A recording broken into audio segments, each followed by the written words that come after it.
क्या आप जानते हैं कि दुनिया के सबसे पुराने धार्मिक ग्रंथ ऋग्वेद में एक ऐसी कहानी छिपी हुई है जिसे सुनकर आपकी सोच हमेशा के लिए बदल सकती है। एक ऐसी कहानी जो न केवल हजारों साल पुरानी है बल्कि आज के दौर में भी उतनी ही प्रासंगिक है। यह कहानी है ऋषि दीर्घतमस की। हम सब जीवन भर बाहर की दुनिया को देखने में लगे रहते हैं। रंग, चमक, सुंदरता, पैसा, प्रसिद्धि।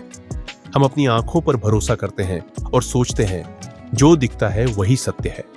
लेकिन अगर मैं कहूं कि ऐसा एक व्यक्ति था जो जन्म से अंधा था और फिर भी उसने वह देखा जो दुनिया के सबसे तेज आंखों वाले भी नहीं देख पाए, तो क्या तुम मानोगे कि वह अंधा व्यक्ति एक ऋषि था जिसने ब्रह्मांड का सबसे गहरा रहस्य समझा और उसे हजारों वर्षों से लेकर आज तक ऋग्वेद में अमर कर दिया। उस ऋषि का नाम था दीर्घतमस। नाम का अर्थ ही था जो अंधकार में भी दीर्घ काल तक देख सके।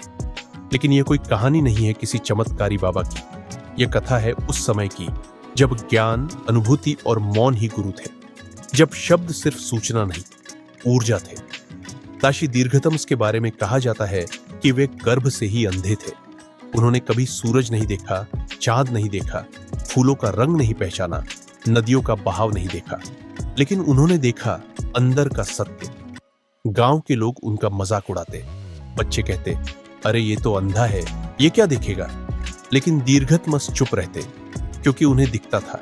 उनके मौन में ब्रह्म की आवाज थी। वे अकेले बैठते, ध्यान करते। न कोई बड़ा आश्रम, न चेलों की भीड़, बस एक नदी के किनारे एक शिला पर बैठकर वे स्वरूप को देखते। तब एक दिन एक राजा बाल्हिक नरेश उनके पास आया। उसका मन बेचैन था। राज्य था, सत्ता थी, धन था, लेकिन शांति नहीं। उसने पूछा, ऋषिवर, क्या आप मुझे सत्य दिखा सकते हैं? मैंने सारे ग्रंथ पढ़े, यज्ञ कराए, तीर्थ किए, लेकिन कुछ भी स्पष्ट नहीं। दीर्घतमस मुस्कुराए। वे बोले नहीं, बस मौन हो गए। राजा चौंका। फिर ऋषि बोले, जब तक तू सत्य को खोजता रहेगा वह मिलेगा नहीं, क्योंकि सत्य कोई चीज नहीं, वह अनुभव है, और अनुभव तब होता है जब मैं मिटता है। राजा ने फिर पूछा, तो क्या भगवान एक ही है? ऋषि दीर्घतमस ने कहा, एकम सद विप्रा बहुधा वदंती, अर्थात सत्य एक है।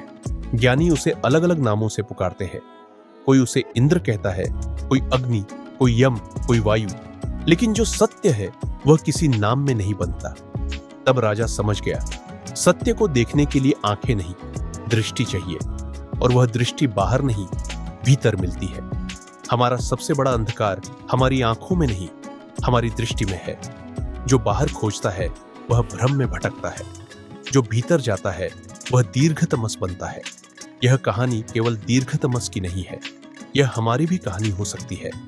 हम सभी अपनी जिंदगी में बाहरी चीजों की तलाश करते हैं, धन, प्रसिद्धि और ताकत। लेकिन क्या कभी हमने खुद को देखा? क्या कभी हमने मन और आत्मा के भीतर की दुनिया को महसूस किया?